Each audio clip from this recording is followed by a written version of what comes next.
I just wanted to talk about this and improv and be real with you all because I just think we need more of that in our... Not gonna lie, it is so hard to put in the work and the effort. Then why are you making YouTube videos?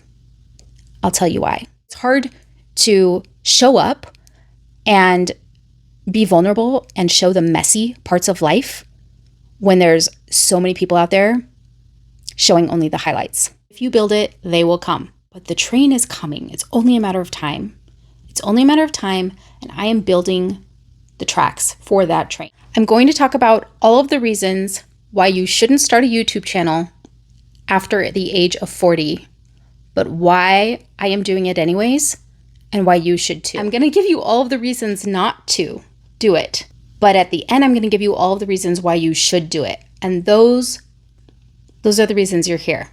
So stick around. Today is going to be a little bit different than most of my videos. I really just needed to get on here and talk to my people. And if you clicked on this video, then I'm guessing that you're probably my people.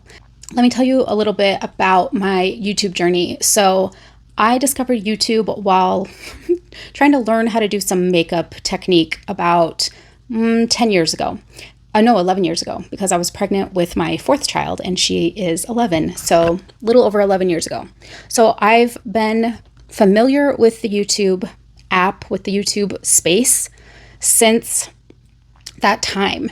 And you know, it probably wasn't really very old yet. Let's see. She was born in 2013. I believe YouTube launched in 2008. So what, like 5 years old at the time. And so it really wasn't that big of a space yet. It didn't have as big of an online presence as it does now. And I think I was unique in that for my age and the demographic that I am, that I was on YouTube because I just think that it appealed more to like the younger crowd. I wasn't old by any means. I mean, 11 years ago, I was 30. But, you know, I think it was really appealing to like the teenagers and the people in their early 20s who were very familiar with tech and just interested in all of like the developments happening in the tech space. But nonetheless, I discovered YouTube and I started watching it and I loved it. And during that time, I was in nursing school. I had 3 children under the age of 5 and a 4th one on the way, the one I was telling you about who's 11. And I was working as a nurse. So I had my LPN, but I was getting my RN and then went on to get my bachelor's degree. And I was in nursing school with 3 young children and 1 on the way. And it was very, very hard. It was a lot of work. So when I think YouTube is hard, I just think, girl, you made it through 2 years of nursing school with 3.5 children because she was also born during that time. So I had, 3 children, a pregnancy, a birth, and a newborn baby during nursing school. And then when I graduated with my bachelor's, I actually had a 5th child. So I also was working a full-time job during that time and doing clinicals. That was a very insane time of my life. So if I can do that, I can do anything. And I have to remember that sometimes because I'm not going to lie, I am 41 now and YouTube is hard. It's really hard being a content creator. So I found YouTube. I became, an avid user of YouTube, but I wasn't a content creator. I did make my own YouTube channel for just personal reasons so that I could upload family videos. And I thought, this is really awesome. I'm from the time period of like home videos that were done on a big giant camcorder and then like a little tape that you had to like put in a bigger tape and then watch on a VCR. And, those are my days. So the fact that I could digitally record video on a camera and a phone, because even phones were just starting to smartphones were just starting to become a thing 11 years ago. Like they were around, but I'm guessing that maybe it was like the iPhone 2 or something was around that time. And I had like the Samsung 10 at that time. So very new, all of this is very new. And to me, it was just amazing that I could take a video with my phone or my digital camera, upload it to YouTube, and that I could have my own channel and keep it private, and that I could access those videos from anywhere that I had internet and had access to YouTube. And so that's mainly what I used it for, my own personal channel to upload family videos. And I was a consumer of YouTube for learning how to do different things. But what I really did was I dove in deep into the beauty space because I really enjoyed doing makeup. If I wasn't a nurse or a photographer, which I also have been a photographer in my lifetime, I was going to be a makeup artist. And so I was eating up all of the beauty content that was out at that time. And like the beauty space on YouTube was really huge at that point in time.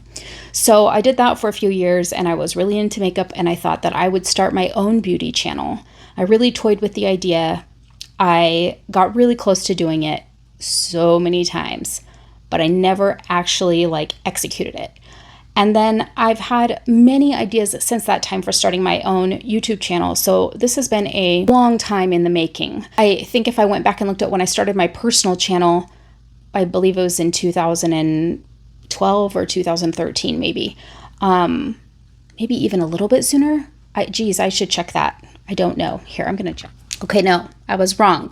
I started my first channel, my personal channel. I started an account in 2008. So I've been on YouTube since 2008 and YouTube started in 2005. So really, I was on there within the first 3 years, which I think for people my age, there's a lot of people my age who still have never really been on YouTube. Like they might Google something and watch a YouTube video, but they're not actually using the YouTube platform or app on a regular basis. That's when my first daughter was born. So that means I've been on YouTube for 16 years, okay?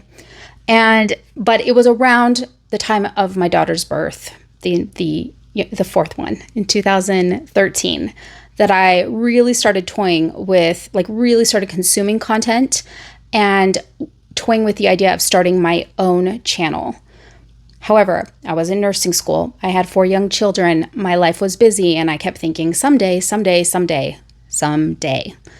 Well, that someday took a long time to come, and I really just had to choose it because life really hasn't slowed down for me. And, in hindsight, I have a lot of regret because I think that if I just started, I would be in a completely different space right now. Like 3 years in, or even 5 years in, or 6, what was 2013. So, 5 years into the YouTube existence. If I had jumped in then, who knows where I would be now, okay? But that's not the point. I've jumped in now. That is the point. I'm just trying to give you guys some context. So that someday never came where it would be easy and, it made sense. And then I kept changing my mind about what I was going to niche on because all you hear is like niche down, niche down, niche down. And so, initially it was going to be beauty, but then I decided the beauty space was pretty saturated and felt really intimidating. And I didn't know if I could sustain a beauty channel for a long period of time because it's an interest of mine that I've always had. But I didn't know if it was something that I didn't know if it was sustainable for me. But through my beauty consumption on YouTube, I discovered fashion channels. And for a while I was into fashion. I thought maybe I would do fashion. I got into doing my hair natural and doing curly hair girl, and I thought I might start a curly hair channel, and nothing really felt right. Nothing felt like, yeah, I'm interested in this. I'm passionate about it right now, but I don't know if this is something that's sustainable for me, and I feel like it needs to be sustainable. Now, in hindsight, I might give different advice to myself. I might say, just jump in, just build a community with the things that the thing that you're passionate about right now, and then you can expand, right? And a lot of YouTubers have done that at this point. Anyway, nonetheless, I looked into it. I toyed with the idea. I watched all the videos on how to start your own channel, about how to be successful and all the things you need to know. I did do photography before I went back to nursing school, so I already had like a little bit of experience with like camera equipment, not making videos, and certainly not making videos of myself, but definitely with how to use a camera, how lighting and aperture and all that kind of stuff works, and also editing. And even though editing a photo is very different from editing a video, there's a lot of similar concepts. It's a similar process. So that part wasn't as intimidating for me, but I don't think I had a lot of confidence to step into the space, I think I had a bit of imposter syndrome of like, but why would anyone listen to me? Like, there's all these amazing people on YouTube. There's all these, like, there's literally now billions of people watching YouTube. Like, why would anyone watch me out of all the channels that are out there? So my self-doubt really held me back for a long time. But what happened is I've always been an avid reader. I've always loved books. And around 2019, I really started like devouring books again. Around that time, I discovered audiobooks. And I realized as a mom with young kids, working as a nurse, like working full time, that I could consume audiobooks faster than I could consume physical books, and that I could continue my reading hobby through audiobooks during this like busy time of life where I'm raising children and working and, you know, things are crazy. And so I started really enjoying reading again, reading tons of books, listening to tons of books. And then COVID hit and I was reading even more books. And then the rest of the world also started reading books. And I was so happy about it. I want to spread a love for reading and books. That is why I'm here. I should have started a channel then, but I didn't. I was reading, 60, 70, 80 books a year. Other people started reading and started YouTube channels during the COVID quarantine because that was something that we could do. And now, that's a missed opportunity for me. I look back and I think, wow, what a missed opportunity. So if you gain anything from this video, it's to just start. Like, just do it. Just do it. You can always pivot. You can always, change your niche, change your style, but just start because you don't know what's possible until you do it. But alas, here we are. And in the year 2024, I finally decided to start my YouTube journey as a content creator. So I started my channel in 2019. I still didn't have a niche, but I was getting closer to starting. Set up an email. I set up a whole new account for content creation. I did post one video about fashion, and then I just never came back to it. So it'd been sitting there for several years, and I still been, toying with what to do.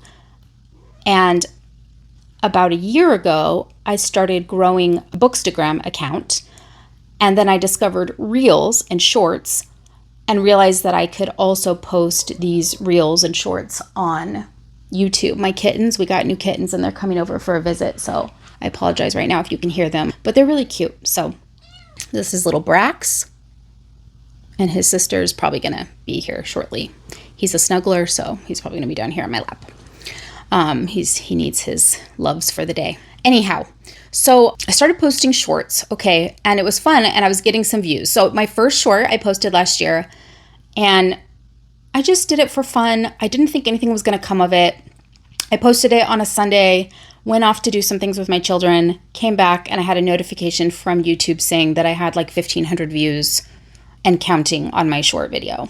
And to this day, it's one of my top performing shorts. So I was like, what? Like, whoa, wow, that's crazy. And it really got me fired up. It really got me motivated to start posting more. So I started posting shorts. I started posting Reels and Shorts. No, you're not going to jump over there. You're going to stay right here. So I started posting Reels and Shorts and, slowly started getting subscribers. And I was getting views, but not like a ton of subscriber conversion. And, fast forward to 2024, I've been posting shorts semi-regularly. I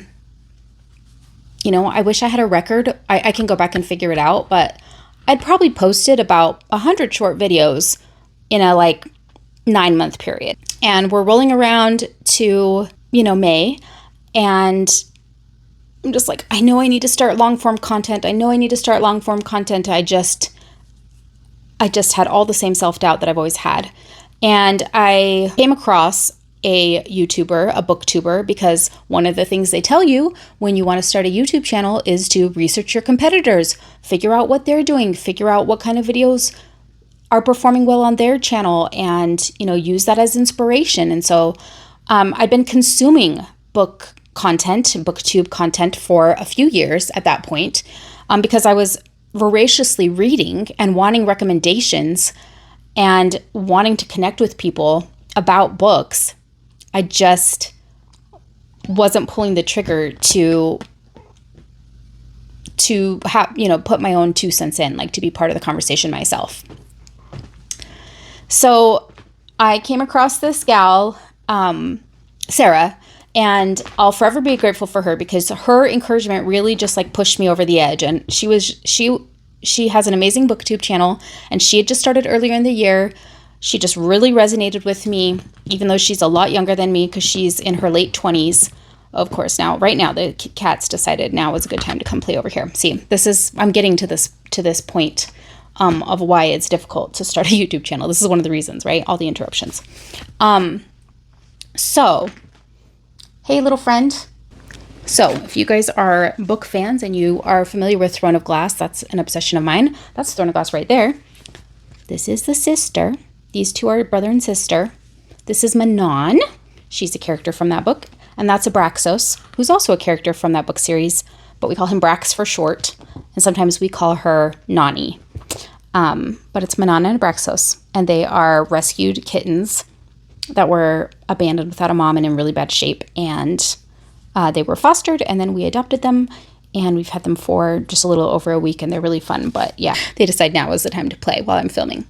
So, okay, so Sarah, I reached out to Sarah, and I was commenting on her videos and just like, oh my gosh, you are my book vibe. Because when I was following all these booktubers, there were all these like 20-somethings, and there's a lot of romance booktubers out there. Like, that was the thing that kind of blew up.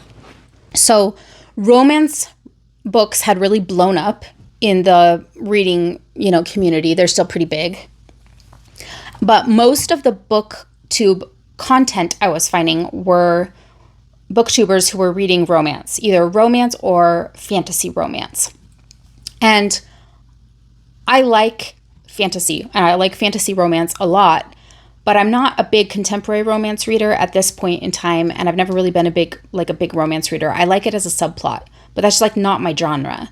I really enjoy historical fiction and literary fiction, and then in the last year or so, I've really gotten into fantasy. So I've been reading a ton of fantasy, and I was having a hard time finding a booktuber who had a diverse interest in books, because most of them were like really niched down into like romance books, like contemporary romance books, or like fantasy romance books, or like spicy books.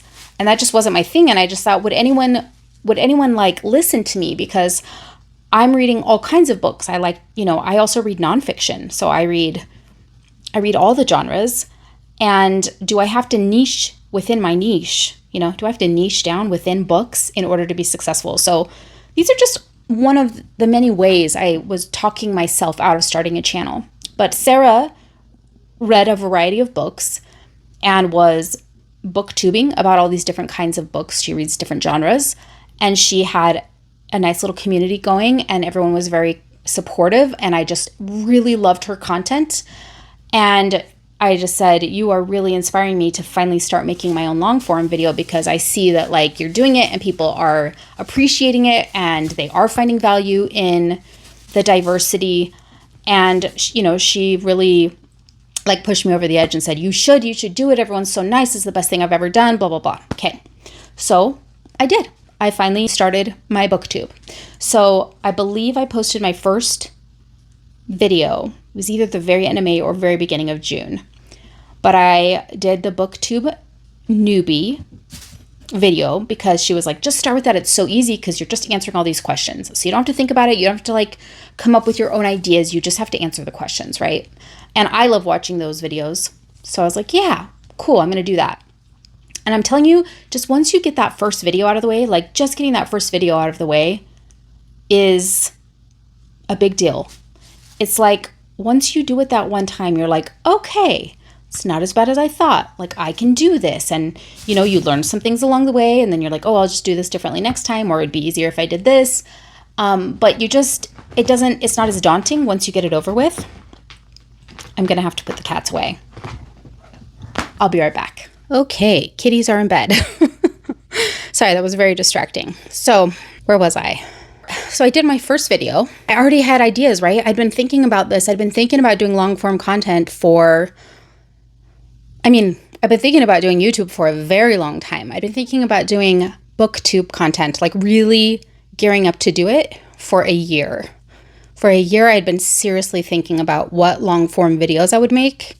Sorry, I'm winded from running up and down the stairs with the kitties. I'm getting old. I'm sure, do some of you know how that feels? Okay. So I had tons of ideas. It's just this inertia. And now one of my obstacles is that I'm neurodivergent. And so I get this inertia, like I do better if I just start, like if I get going, I get the motivation. The motivation follows. If I just take the first step and I start doing it, the motivation and the velocity, like all the power to back it up follows in suit. But I have to take a step in faith. I have to just start doing it. That's the way I work, because it's that law of physics. It's like what stays still will stay still, and what's in motion will continue in motion. So I have to move. But taking that first step to move, it's hard. It's really hard for all of the reasons I just told you, and for ones that I haven't talked about yet. So I started rolling, okay?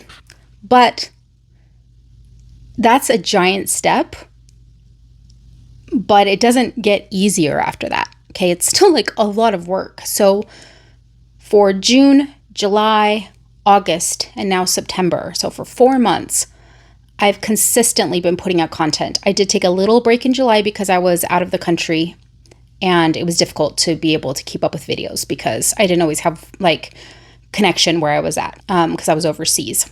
So I posted some shorts during that time, but I wasn't really able to post long form content reliably.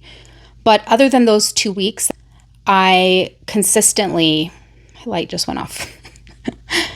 I consistently have been posting long form content, at least 1 video a week, but usually 2 since June. And I've been supplementing that with shorts videos and some community posts. And meanwhile, I've been networking, I've been researching, I've been, nurturing my ideas. I've been learning from professional content creators who have courses and classes and who have been around for a long time. And I feel like part of my knowledge of YouTube comes from just consuming it for as long as I have. But I've also, done as much as I can to learn about how to be successful on YouTube over the years, and then also recently since I started my channel. So that's kind of my story. But I want to talk about all the reasons that apply to our generation. So I want to talk about the things that hold us back on YouTube from starting in our demographic in that midlife range of 40 years old and more, because I think there's a lot of people in my shoes right now who are either just starting or wanting to start or have wanted to start for a while but aren't pulling the trigger. And I want to talk about some of the obstacles. I want to talk about the hard stuff because I like to be transparent. I want to normalize the challenge of it, because if you have a realistic expectation of what you're doing going into it, I think you have a better chance of sticking with it and succeeding. And so I'm making this video, I'm going to be honest, I'm making this video for myself as much as I am for everyone else. I am giving myself a pep talk while I'm giving you a pep talk, but I'm also kind of trying to record my journey, and I'll tell you why. So I'm going to talk about all of the reasons why you shouldn't start a YouTube channel after the age of 40 but why I am doing it anyways and why you should too. But I want you to stick around to the end because I'm going to give you all of the reasons not to do it. But at the end, I'm going to give you all of the reasons why you should do it. And those are the reasons you're here, so that you can make an informed decision about YouTube. So some of the reasons that I'm going to talk about are applicable to all YouTubers, like all new YouTubers in general. But I'm going to be focusing on our demographic, the midlifers, the ones who are in their 40s, 50s, 60s, and are, trying to find their place on this platform as content creators. And then I'm going to be talking even more specifically to those of you who are interested in my niche as a booktuber. So people who are interested in starting a booktube channel and some of the very specific challenges there, though I think they might apply to other niches as well. It's just that I'm not as educated and versed on these niches. So if you're here and you're in the YouTube space, but you're in a different niche, let me know. Let me know in the comments if the things that I'm facing with BookTube are things you're facing in your niche, or if those are really just unique to the BookTube community. I'm just going to kind of riff here. I have written down on my little handy dandy note card just a quick brainstorm because I didn't want to forget things. I have ADHD and I sometimes go off on tangents and I forget what I was talking about. So this is just a guide that I may reference, but I'm really just on the fly here. I just wanted to talk about this and improv and be real with you all because I just think we need more of that in our midlife YouTube space. Some of the things I was thinking about and some of the things that have held me back. Those of us that I'm referring to are either Gen Xers or millennials, or there's this micro generation in between called Zennials, which I fall into, which are kind of on the cusp of both generations. And now I realize there's cuspers between every generation, but we're really unique in that it's a little bit bigger of a grouping, like an official grouping that's been made.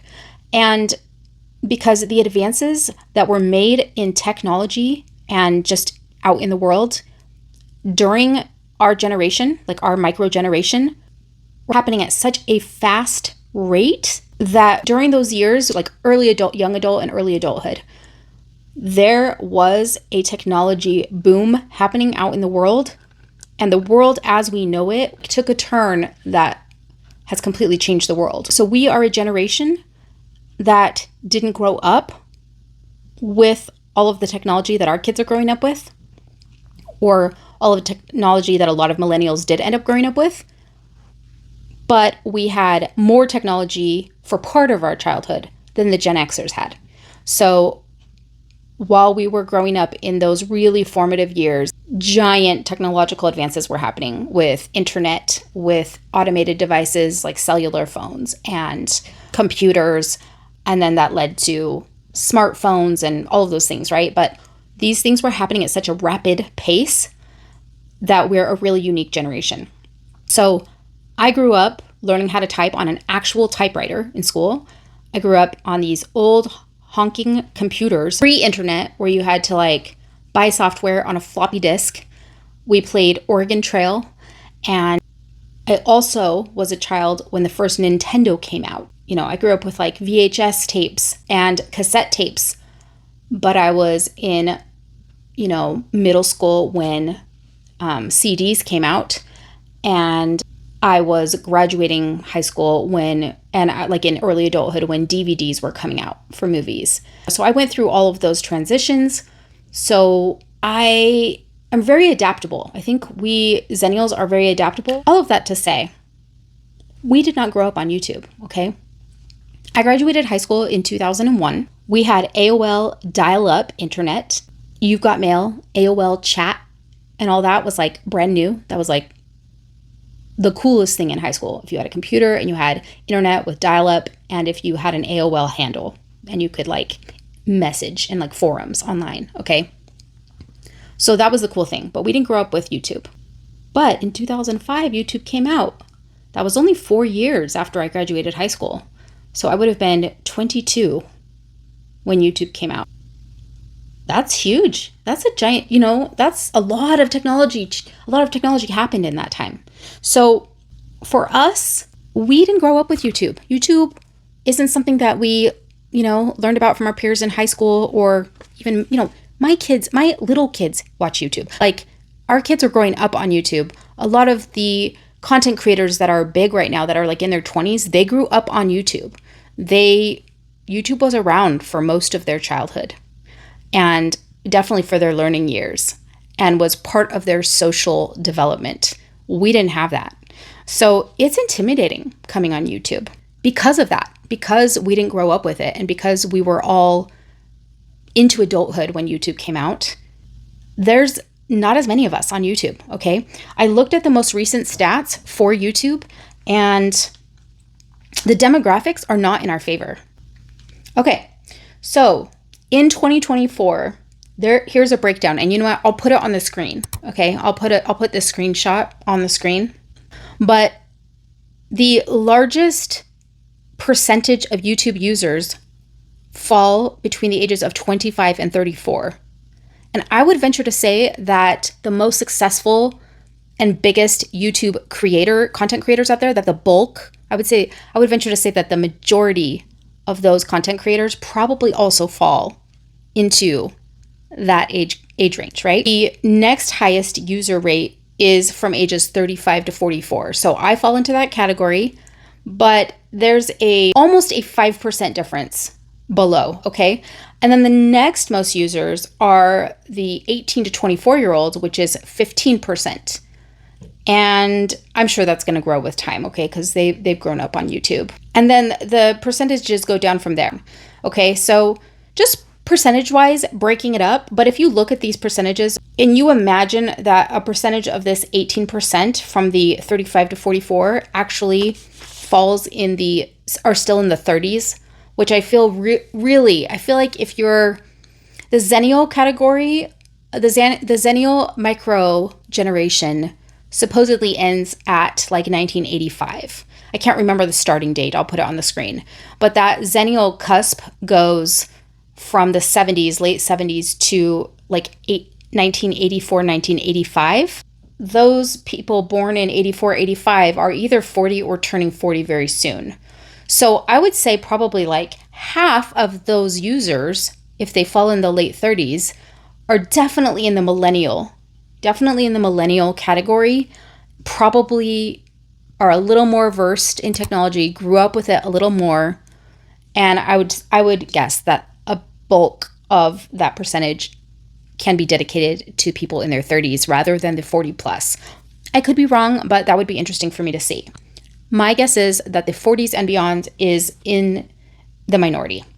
And even if you add up the numbers, the amount of people under age 40 using YouTube is bigger than the amount of people above 40. And then especially when you take into account that there's a whole like children's YouTube. And so that's under 18. There's like even more people, tons of kids out there using YouTube, okay? And as they age up into that 18-year-old group, they're going to transition over into that other category. And, we're outnumbered. So I just think that according to the numbers, there's not as many of us out there, but there's enough. There's enough of us. I just don't think we're probably quite as well versed in getting on the map. We're there. We can see the map. I'm just not sure that we've made as big of an imprint on the map as those younger than us.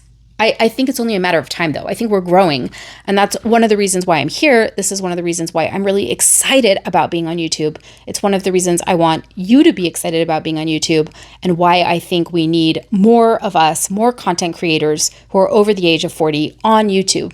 Because as we grow, as YouTube is expanding, as we midlifers adapt more and more to the technology around us, I only think there are going to be more and more midlifers on YouTube looking for content and then creating content. But I just think we need more content creators out there. It's not how we were raised. The other reason why it's hard to start a YouTube channel after the age of 40 when you are in your midlife, you are busy. Okay, raise your hand if you have never been busier in your life. I work, okay, I'm a little unique in that I'm a single mom. Okay, so I'm extra busy. And I have 5 children, so I'm extra busy times 5. But I work full time, Monday through Friday. I have 5 children. My oldest child is 16. My youngest child is 9. So the youngest is in elementary school, and the rest of my kids are in middle school and high school. They're social, they have extracurricular activities, they have school stuff, they have, concerts and programs and all the things, okay? Not to mention, they have friends over. They're always making messes. I work full time. I'm trying to run a household. I'm trying to run 5 children everywhere that they need to be every day and stay on top of their doctor's appointments and dentist appointments, etc. A lot of us are also in a position where we're caring for our parents now. And I'm in that position. I actually have 2 parents requiring care right now. And I am a caregiver for one of them. And the other one, I'm a supportive caregiver. So my sister is the main caregiver for that other parent. And we remotely support each other, but there's still that mental load of both of our parents being sick and needing taken care of. So I am a caregiver to 5 children. I'm a caregiver to my 2 parents. I work full time. I have a mortgage to pay. I have a household to run, house maintenance, all of the things. Life is really, really, really busy. On top of all of that, I'm also trying to maintain a relationship because I'm a single mom. I'm trying to maintain a relationship with someone who isn't in my household because we're both divorced and have children. We don't want to combine households. It doesn't make sense right now for the phase we're in our lives. So we are partners, but we live separately. And so I'm also trying to make time for him, and he's trying to make time for me. And life is so busy. There is really not a lot of extra time. I really don't have a lot of extra time. But every minute that I have extra, I am putting into this BookTube channel.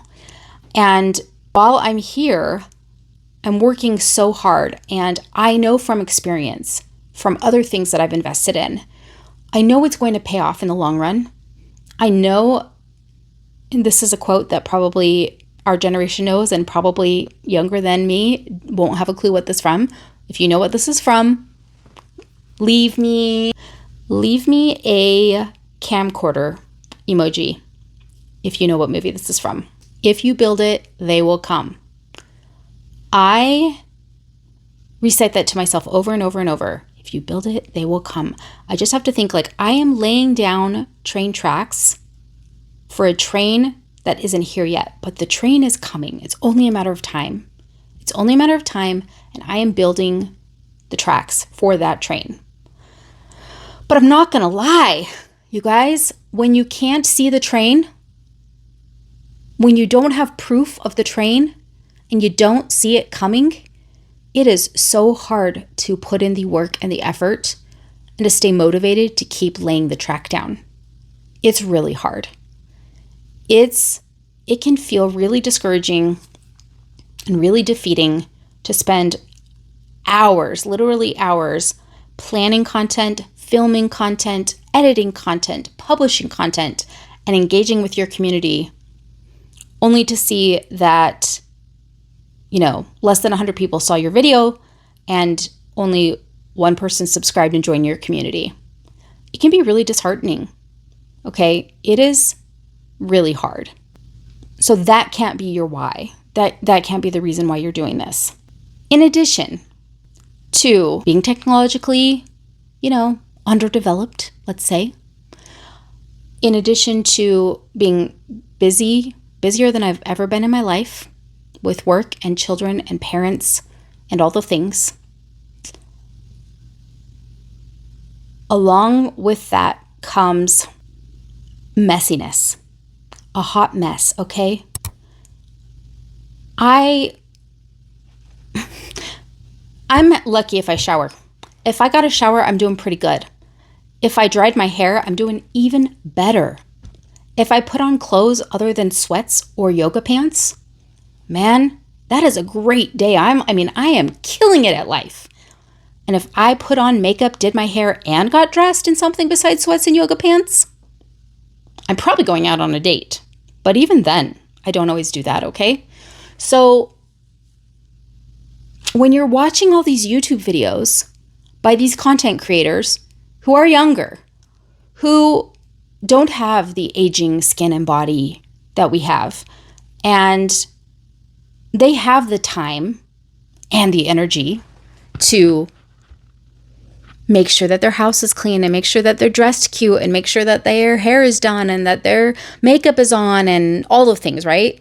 You know, a lot of social media is aesthetically pleasing and a lot of people like it because it's aesthetically pleasing.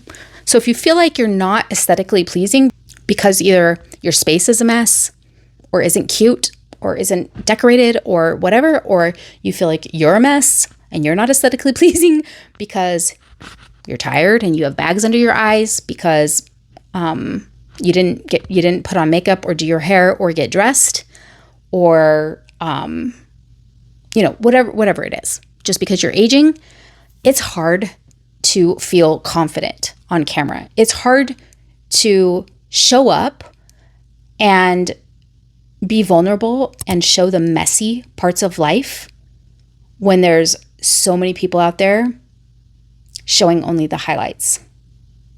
It's very intimidating, but we need more of us doing that. We need to normalize it because that's the stage of life we're in. That is our reality. Our reality is that we're not always, there's those rare unicorns, okay, but I'm not one of them, who have it all together all the time, or at least appear like they do have it together. They probably don't have it together in other ways, but appearance-wise, they have it together. I don't have it together. I am a hot mess. I'm a hot mess right now more than ever because of all the reasons I already mentioned, with working, taking care of kids, and having two really sick parents that are stressing the crap out of me. Not to mention that my brother passed away less than a year ago, and I've been in deep grief. And I've been really, really depressed. And when you're feeling really depressed, it's extremely hard to be motivated. It's extremely hard to find the energy to do anything except survive. So I've been surviving. And you may say, Cass, if you don't even have the energy to survive and like get ready every day or like take a shower or clean your house, then why are you making YouTube videos? I'll tell you why. Reading my books and talking about my books and being on YouTube brings me joy. It gives me something to look forward to. It gives me something in the future to work towards and gives me that motivation to get out of bed every day. So besides my children right now, sometimes reading and talking about what I'm reading and getting on here and making my videos and connecting with my BookTube community, not just as a content creator, but also as a consumer, sometimes that is the only thing that got me out of bed that day. So that's one of the benefits. That's one of my whys. That's one of the reasons I'm still doing this, even though I'm not growing at the rate that I want to grow, even though I feel like it's a slow process, finding my tribe and finding my niche within my niche, and making the progress that I want to make. I want to talk a little bit about my niche of books and reading. What's specifically hard about this space, the space of BookTube, as a midlife content creator, as a midlife BookTuber. But again, if this applies to your niche, if you are experiencing the same thing, let me know. Did you hear that? This is why it's hard.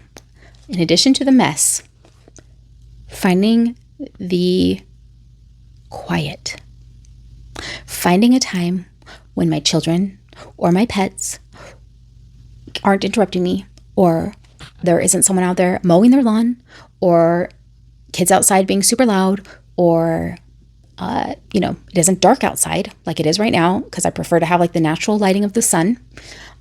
It's it's difficult, and but this is my reality, and I'm sure that I can't be the only one.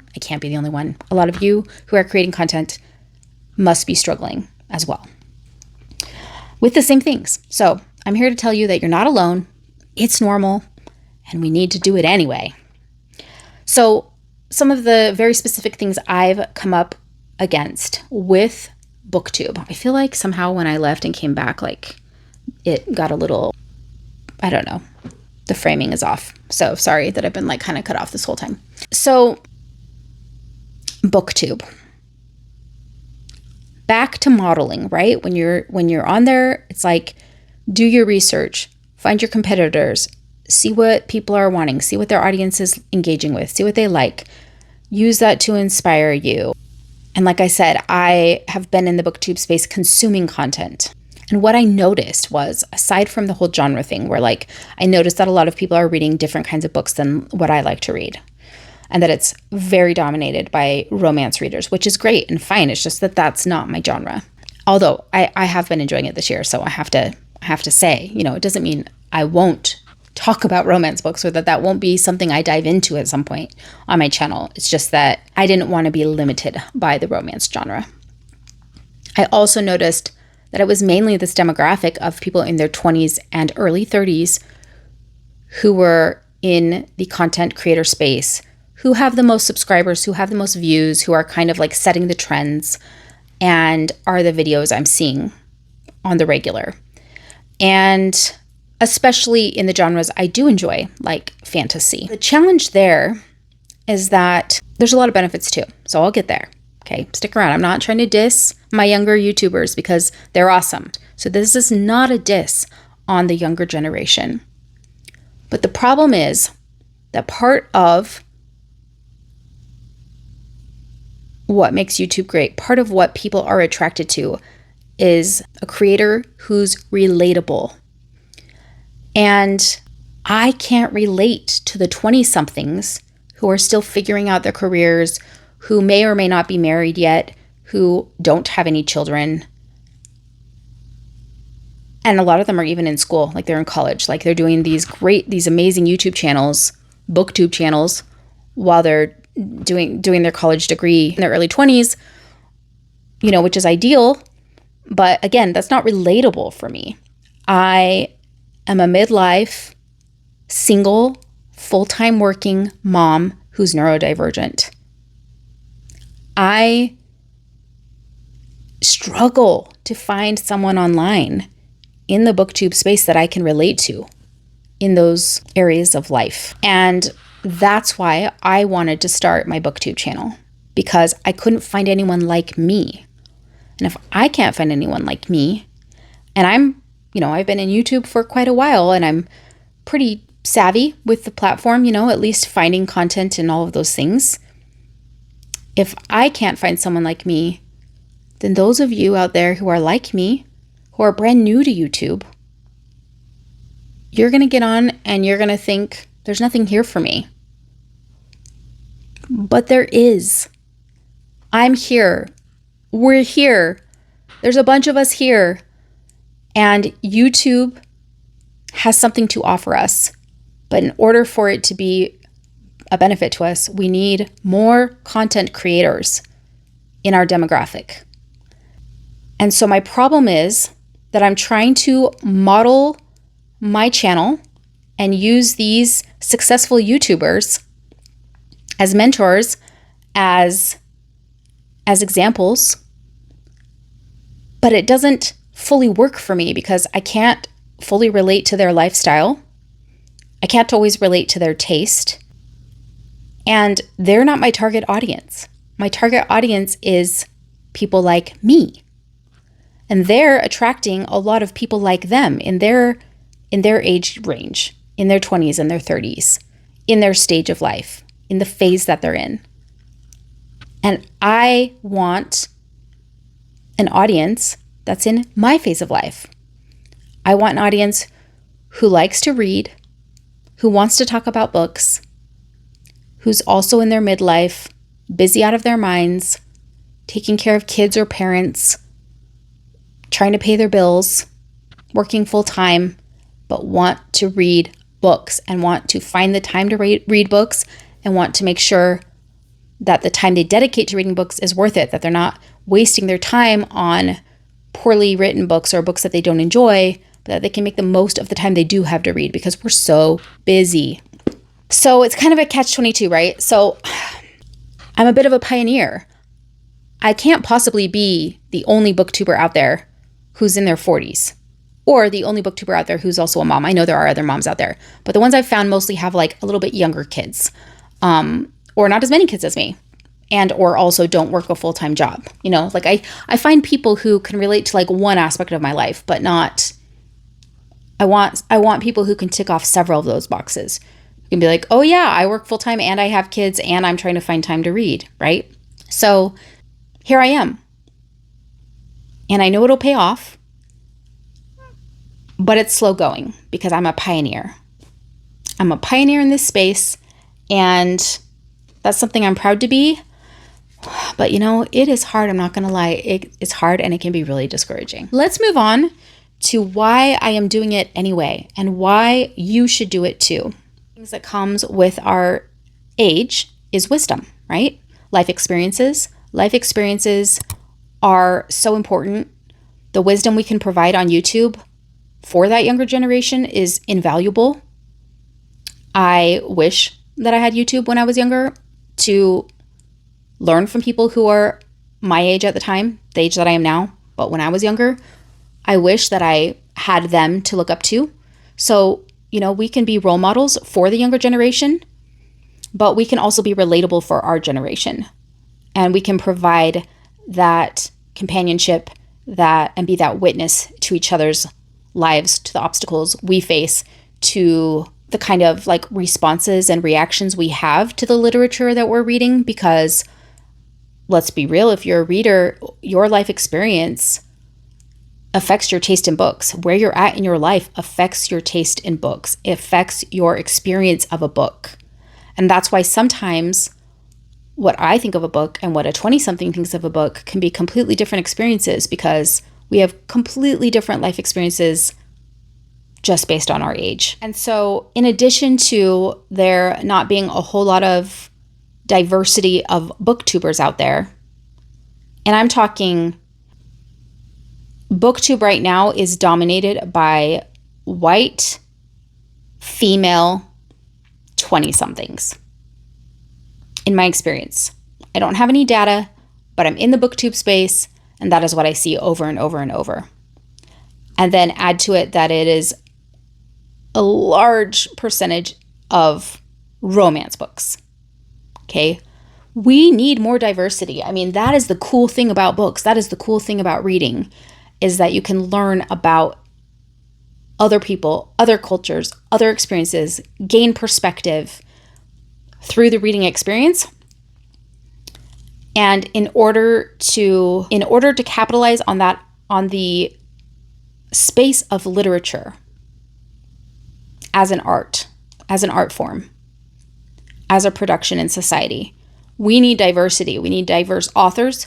We need diverse representation within books. And we need diverse people having conversations about the books. We need voices that are diverse, because I may notice something or be able to provide a perspective or shed light on something in a book because of my own lived experiences than someone else.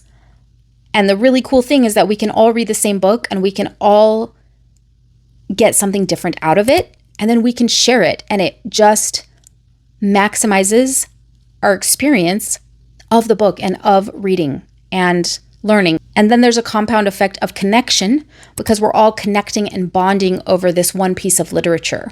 So we're making these connections with people like all over the world. YouTube is like a digital scrapbook. Okay, when I was younger, scrapbooks were all the rage.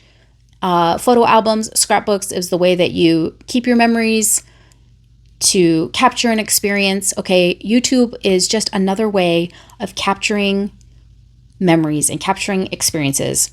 For me, reading is a giant part of my life. Vlogging about it, making videos about books, making videos about my experience of books, and how they affect my life and just even like what's going on in my life in general, it's just a record for me. It's a record of my life because I don't have the time or the motivation or the desire at this point in my life to keep a scrapbook. I don't even have it in me to keep a journal.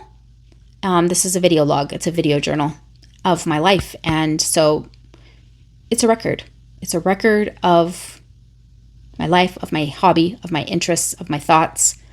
And even if I had no subscribers, it would be valuable to my children in the future and my grandchildren and to loved ones. And it might be something you learn from yourself in the future. Again, I'm making this video as much for me as I am for you because I hope to look back on this video someday and be like, oh man, I remember being there. I remember how tired I was. I remember how hard it was. I remember how discouraged I was. I remember not knowing what the outcome was going to be. And now look at me now. I want to have that experience. So I hope to look back. This is a record for me as much as all of my other videos. It's a learning experience. You just really can't go wrong. It's a learning experience. You're learning about the process of from start to finish, starting a YouTube channel and publishing a video. There are so many steps. And yeah, that can be a deterrent, but also it's an amazing learning experience. You're learning how to do research. You're learning how to cultivate ideas, how to put them together, how to be creative, how to, operate cameras, how to operate sound. This is new for me. Learning how to use a wireless mic. This is all new technology for me. Learning how to edit, learning how to make a thumbnail, learning how to script or how to use your words, learning how to make connections, learning how to network. I mean, all of it. It's all a learning experience. And anytime you're learning, there's value. I mean, you're gaining knowledge, whether you use it for more is entirely up to you. But at the very least, you're learning something new. Again, in engaging with all of the other booktubers in the community, regardless of their age, I've learned so much from them. I do love their perspective. I've gotten some amazing reading recommendations from them.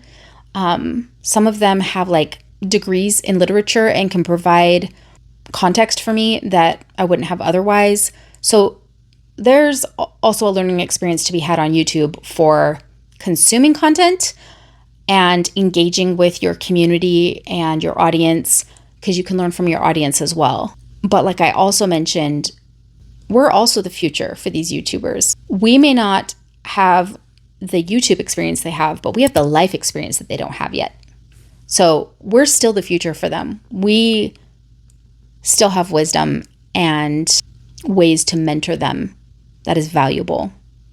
So just remember that when you feel like these younger tech-savvy kids have outdone us, okay? We still have a lot to offer. I think the biggest thing is community and connection. Never before in the history of the world could you be connected with so many people who you could relate to, either in life or in interests, at the same time, all over the world. Okay, just since starting my YouTube channel and making long-form content and networking with other booktubers in the community, I've made some great friends. I've made friends all over the world: New Zealand, Greece, the UK, Sweden, all over the USA. I have made friends that I would have never met otherwise. And we all have a passion for books and reading, and it's amazing. And it's amazing to think that I would have never known these people had I not started my BookTube channel. It's really incredible. And we as humans are hardwired for connection. Brene Brown, we are hardwired for connection. And YouTube is a way for us to connect as human beings with other human beings in a way that's never been possible before. So that's an incredible reason right there. For me, posting videos keeps me accountable to my own goals. When I have a schedule or I have a video to make and I feel like my subscribers are waiting or I've made a promise to them, it also helps me keep my promises to myself. I've gotten great book recommendations from being in this space. And outside of BookTube, you can learn anything you want on YouTube. You can learn anything you want on YouTube. I have learned so much from YouTube. It's really incredible. YouTube is a fantastic way to escape and find joy. Like I mentioned earlier, my life is so insane. But getting on YouTube and engaging in this little corner of the internet brings me joy. I also get connection that I wouldn't get otherwise, which also brings me joy. That's some of the joy I feel. But it's just a place where I can come. It's my happy place. When I'm here, I just get to talk about books and talking about books makes me so happy. I get to turn off my brain from all of the things that are stressful, and I get to focus on the things that bring me joy. And if I had a piece of advice for you, it would be to, if you start your channel, make sure that you're doing something that brings you joy. Because if it's not a subject that brings you joy, it's not sustainable. It's not sustainable. You're going to get burnt out because YouTube is hard work. And some people get lucky. Some people grow in the beginning really fast. And depending on your niche, some people grow faster than others. But all the same, if you're consistent and you stick with it, I have no doubt that you will find some degree of success, but you won't be able to stick it out if you're not being authentic to yourself and true to you. And when you're being true to you, it's fun. It's that whole like adage of like, if you're doing something you enjoy, then it's never actually work.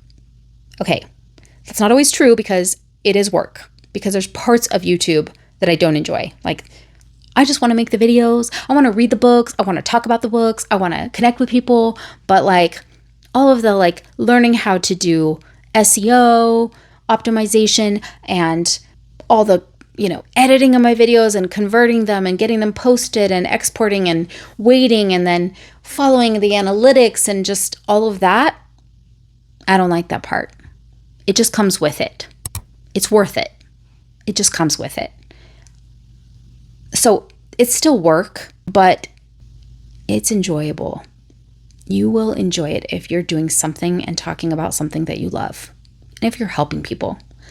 My goal is to help people find the same joy from books that I do so that they can learn, so they can grow, so that they can pursue whatever goal they have, whether it's to become educated, whether it's to learn something particular, whether it's to escape, whether it's to just have fun, like whatever it is, that is my goal.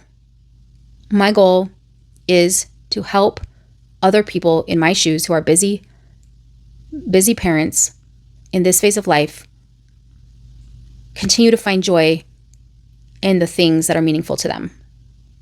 And so if you're at my channel, my guess is that you enjoy books, most people outside of this video. I mentioned this earlier, but YouTube is growing. It's the fastest growing platform and has more viewers, I think, than anything else. I should have looked up the stats. I didn't. I've looked it up before. Just trust me, the opportunity is here. YouTube is the place to be. And it's only getting bigger, and the audience of our demographic is only getting bigger. Like more and more people in their midlife are discovering YouTube. And how great will it be when they get on YouTube and they find someone like themselves, when they find you on there and they feel like they have someone they can relate to and they have a tribe and a community there, and you get to do that. You can do that. Along those lines, there's financial potential. There's so much potential for financial gain. So you could be making this a job. You could be using it as additional income streams. Anyway, financially, there's so much financial potential on YouTube, and it's only growing, which means the financial potential is also only growing. I'll leave it at that. Okay, if you're becoming a content creator, chances are you realize that there's a financial opportunity here. And so I won't really go into that, but it's worth noting. It's worth noting. I think the main reason I'm here, as I said before, is that YouTube has been so good to me and I want to pay it forward. I've learned so much from YouTube. I've found community on YouTube. I've found joy on YouTube, both from consuming and from creating. And I want to pay it forward.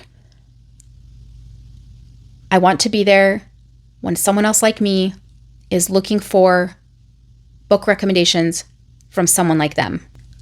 I want to be there when someone like me wants to start a YouTube channel or a BookTube channel, but they don't know who to look up to because everyone in their niche is younger than them and has different interests and is in a different phase of life. I want to be there because I don't have that person.